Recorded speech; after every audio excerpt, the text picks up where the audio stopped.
Question 20 को समझें।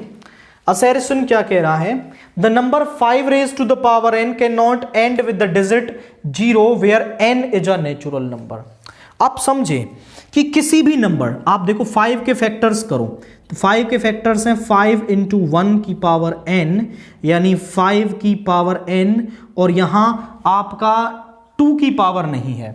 अगर किसी नंबर के फैक्टर्स में और 2 और 5 का एटलीस्ट 1 पेयर बन जाए, एटलीस्ट 1 पेयर, तो उसी केस में वो जो नंबर है वो एंड विद द डिजिट 0 होता है।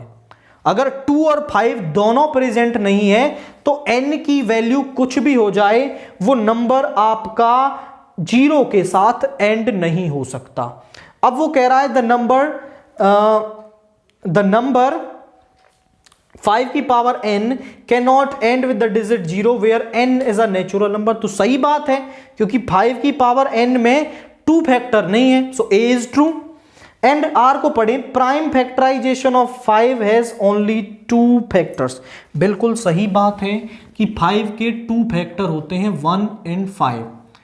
5 भी इसका एक फैक्टर है और 1 भी एक फैक्टर है। इनफैक्ट 1 तो सभी का फैक्टर होता है, 1 is a factor of all the numbers.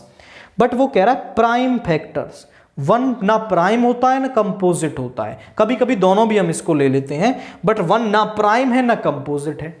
तो 5 का केवल 1 प्राइम फैक्टर होता है और ये कह रहा है ये 2 होते हैं, तो बात गलत हो गई ना।